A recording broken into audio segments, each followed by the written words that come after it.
दोस्तों नमस्कार, आदाब। फिल्मी सेपियन के इस खास प्रोग्राम एक किरदार में आपका फिर से बहुत बहुत स्वागत है। दोस्तों, हिंदी सिनेमा में कई ऐसे नायक रहे जो अपने चेहरे मोहरे, मारधाड़ और अपनी बुलंद आवाज के लिए जाने गए। जहां कई बार उन्होंने विलन की पिटाई करके हीरोइंस को अपना दीवाना बनाकर या एंग्री यंग मैन और ही मैन का खिताब हासिल करके हम सबका मनोरंजन किया। वहीं एक ऐसा कलाकार जिसने पर्दे पर एक मध्यम वर्गीय या आम आदमी की कई भूमिकाओं को बखूबी रूप से निभाया और अपने किरदारों के भोलेपन और भावनाओं को पर्दे पर हम सबके प्रतिबिंब के रूप में प्रस्तुत किया।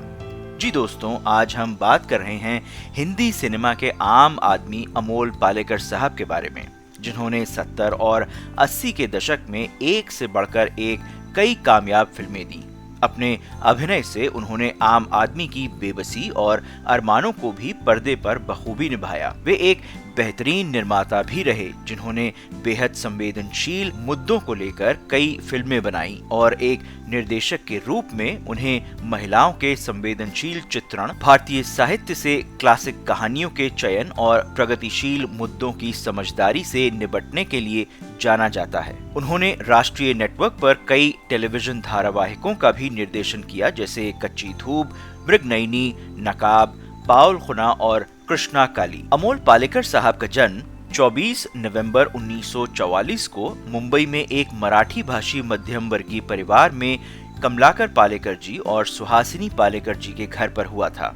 उनकी 3 बहनें भी थीं।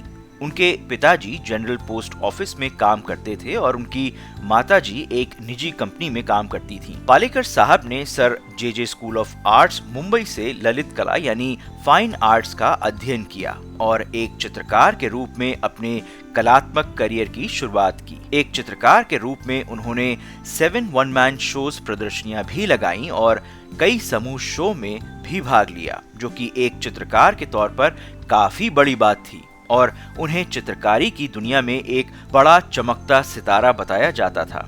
MF हुसैन साहब उनका हमेशा प्रोत्साहन करते थे और हमेशा उनसे पूछते थे कि फिल्मों का हमेशा पता है, लेकिन चित्रकारी में क्या नया कर रहे हो। हालांकि पालेकर साहब ने ललित कला में प्रशिक्षण लिया, लेकिन फिर भी उन्हें एक मंच और फिल्म अभिनेता के रूप में ज्यादा जाना जाता है। वह 1967 से एक अभिनेता, निर्देशक और निर्माता के रूप में भारत में मराठी और हिंदी थिएटर में सक्रिय हैं। आधुनिक भारतीय थिएटर में उनका योगदान अक्सर हिंदी फिल्मों में मुख्य अभिनेता के रूप में उनकी लोकप्रियता से कम नहीं है।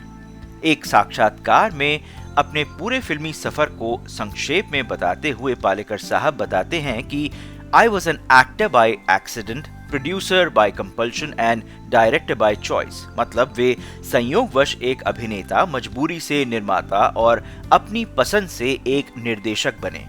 एक फिल्म अभिनेता के रूप में वह 1970 के दशक में सबसे प्रमुख थे। बॉय नेक्स्ट डोर के रूप में उनकी छवि भारतीय सिनेमा में उस समय प्रचलित जीवन से भी बड़े नायकों के विपरीत थी। उन्हें सर्वश्रेष्ठ अभिनेता के रूप में 3 फिल्मफेयर पुरस्कार और 6 राज्य पुरस्कार भी मिले। मराठी, बंगाली, मलयालम और कन्नड़ जैसी क्षेत्रीय भाषा की फिल्मों में उनके प्रदर्शन ने उनके आलोचकों की प्रशंसा भी दिलाई। उन्होंने फिल्म निर्माण पर ध्यान केंद्रित करने के लिए 1986 के बाद अभिनय न करने का फैसला किया। हालांकि बाद में कुछ फिल्मों में अभिनय करते हुए नजर आए। 1994 में national centre for the performing arts NCPA में मंच पर प्रदर्शन के बाद वह 25 साल के अंतराल के बाद रहस्यमय नाटक कसूर द मिस्टेक के साथ थिएटर में लौटे। यह नाटक उनके द्वारा निर्देशित था और उन्होंने इसमें मुख्य भूमिका भी निभाई। अमोल पालेकर साहब ने 1971 में सत्यदेव दुबे जी द्वारा निर्देशित मराठी फिल्म शांतता कोर्ट चालू आहे से डेब्यू किया था, जिसने मराठी सिनेमा में न्यू सिनेमा आंदोलन की शुरुआत की। साथ ही साथ पालेकर साहब ने सत्यदेव दुबे जी के साथ मराठी प्रयोगात्मक थिएटर में भी शुरुआत की और बाद में 1972 में अपना खुद का थिएटर ग्रुप अनिकेत शुरू किया। एक थिएटर अभिनेता के रूप में वह शांतता कोर्ट चालू आहे, है वदना और आधे अधूरे जैसे लोकप्रिय नाटकों का हिस्सा थे। इसके बाद अमोल पालेकर साहब ने राजा ठाकुर साहब की एक और मराठी फिल्म बाजीराव चा बेटा भी की। बासु चैटर्जी साहब, ऋषिकेश मुखर्जी साहब, श्याम बेनेगल जी और एम.एस. सत्यू साहब जैसे कई बेहतरीन फिल्म निर्देशक उनके नाटकों को अक्सर देखने आया करते थे। और ऐसे ही एक नाटक के दौरान बासु चैटर्जी साहब ने अमोल पालेकर जी को फिल्मों में काम करने का न्योता दिया। उस समय बासु चैटर्जी साहब मनु भंडारी जी के उपन्यास यही सच है पर एक फिल्म बनाने का काम कर रहे थे और उन्होंने उसकी स्क्रिप्ट अमोल पालेकर साहब को दे दी, जो पालेकर साहब को बेहद पसंद आई और 1974 में ये फिल्म रजनीगंधा के नाम से रिलीज हुई और हिट हो गई। इस फिल्म में उनके साथ विद्या सिन्हा जी और थिएटर के एक और जाने माने कलाकार दिनेश ठाकुर जी ने भी काम किया था।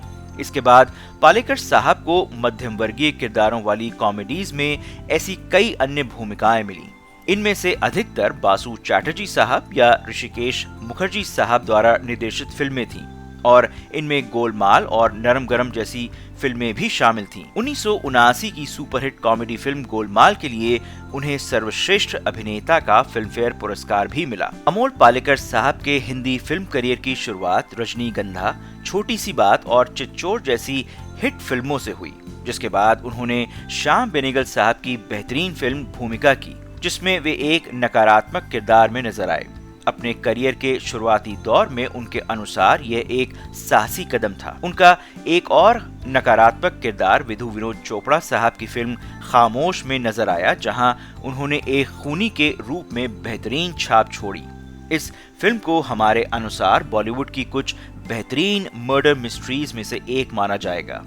अमोल साहब के अनुसार वे हमेशा ऐसी भूमिकाओं की तलाश में रहते थे जो उनकी क्षमताओं को पूर्ण रूप से चैलेंज करे और वे अपने आप को बहुत ही ज्यादा भाग्यशाली भी मानते हैं कि उनको ऐसी बेहतरीन भूमिकाएं करने का मौका मिला। अमोल पालेकर साहब को हमेशा एक ऐसे अभिनेता के रूप में याद किया जाएगा जिसने हिंदी फिल्म हीरो की उस समय की जानी पहचानी परिभाषा को तोड़कर लोगों के दिलों में अपनी छवि बनाई। वह अपनी मध्यम वर्गीय हर आदमी की छवि के लिए हमेशा जाने जाएंगे, जो 1979 की फिल्म गोलमाल जैसी फिल्म में नौकरी पाने और उसे बचाने के लिए संघर्ष करता है। वहीं 1976 की फिल्म घरौंदा में अपना घर खरीदने की जद्दोजहद करते हुए अपना सब कुछ गंवा बैठता है, या फिल्म बातों बातों में एक कंफ्यूज प्रेमी के रूप में नजर आता है, या फिर छोटी सी बात फिल्म में मन ही मन एक लड़की से प्यार करने और आत्मविश्वास की कमी की वजह से प्यार का इजहार ना कर पाते हुए नजर आता है।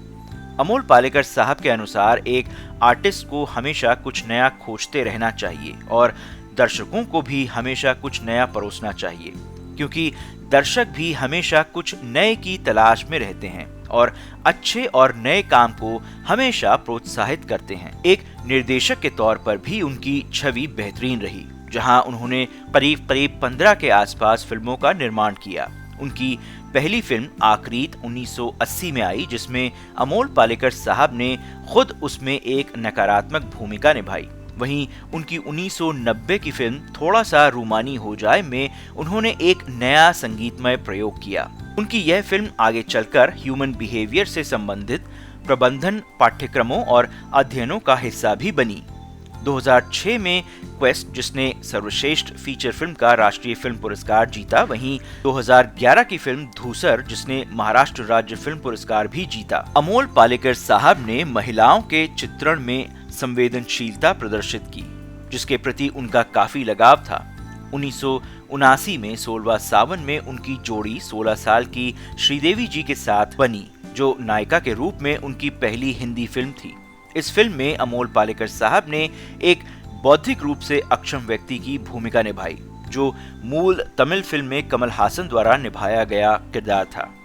1982 में उन्होंने मलयालम फिल्म ओलांगल में रवि की भूमिका भी निभाई थी। उनकी फिल्म पहेली 2006 के ऑस्कर में सर्वश्रेष्ठ विदेशी फिल्म के लिए भारत की आधिकारिक प्रविष्टि भी थी। पहेली फिल्म 1973 की मनी कौल साहब की फिल्म दुविधा का रीमेक थी, जो कि एक राजस्थानी कहानी पर आधारित थी। हालांकि फिल्म पहेली अंतिम नामांकन में जगह नहीं बना पाई। उनकी निजी जिंदगी में अमोल साहब ने अपनी पहली पत्नी चित्रा से तलाक के बाद संध्या गोखले जी से शादी की। उनकी 2 बेटियां हैं, श्यामली पालेकर जो यूनिवर्सिटी ऑफ वेस्टर्न ऑस्ट्रेलिया में प्रोफेसर हैं और समीहा पालेकर जो पेशे से एक वकील हैं। दोस्तों, आप भी एक्टर अमोल पालेकर साहब के बारे में कुछ और बातें साझा करना चाहें तो हमें कमेंट करके जरूर बताएं। और अगर अमोल पालेकर साहब से जुड़ी हुई ये जानकारियां आपको पसंद आईं तो इस वीडियो को लाइक, शेयर और सब्सक्राइब जरूर कीजिए। और साथ ही साथ हमें ये भी कमेंट करके बताइए कि आपको अमोल पालेकर साहब का कौन सा किरदार बेहद पसंद आया। दोस्तों, हम ये भी जानना चाहेंगे कि और किस मकबूल शख्सियत के बारे में आप जानना पसंद करेंगे। दोस्तों, अब आप हमसे YouTube के अलावा Instagram के जरिए भी जुड़ सकते हैं। इंस्टा हैंडल आप स्क्रीन पर देख सकते हैं। इसके अलावा अब फिल्मी सेपियन WhatsApp कम्युनिटी पर भी सक्रिय है। एक बार फिर से आप सबको फिल्मी सेपियन के इस खास प्रोग्राम एक किरदार वीडियो देखने का बहुत बहुत शुक्रिया। धन्यवाद।